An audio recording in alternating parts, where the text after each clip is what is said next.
আমার নাম হচ্ছে মুসা হাওলাদার। আর আব্দুল হক পাখির ঘরে নিয়ে আব্দুল হক কি করতে? আব্দুল হক ঝাড়া পোছা করতো।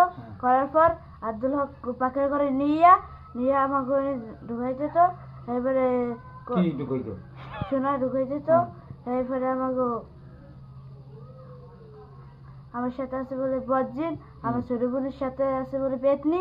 এইয়া আমার আব্দুল হক কয়বার যাইতে এইভাবে?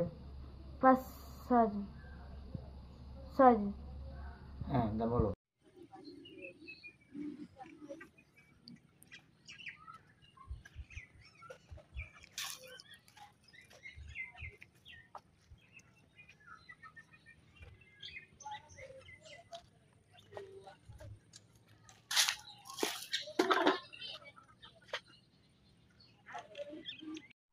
বলো এখন বলো। আরে ভাই এখন বলো, আব্দুল হক আমার বাসায় সেটা বলো।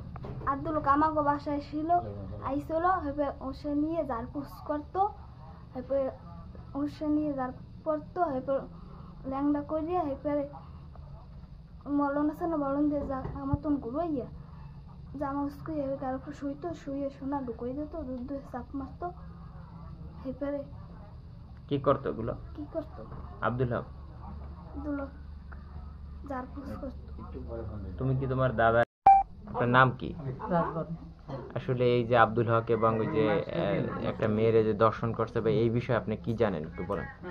আমি জানি সব সময়ের জন্য হ্যাঁ আইসে গেছে, হ্যাঁ মানা করছি হে শোনে নাই, হ্যাঁ এই সকিনের মানা করছি হে শোনে নাই, মাইয়ে গো দাদি হে শোনে নাই। তারপর আমার অনেক কিছু গালি গালাজ করছে। কে করছে? করছে আব্দুল হক। আমি হাতে না করি কে, আমি কইছি জ্ঞানজাম হইবে, জ্ঞানজামের ডরে হারিয়ান ফিরে হে কথা হে শোনে নাই, না শুনিয়ে এগুলো করছে। তারপর হে মুখ বাড়ি বেক করতে হয়, জায়গা বাক।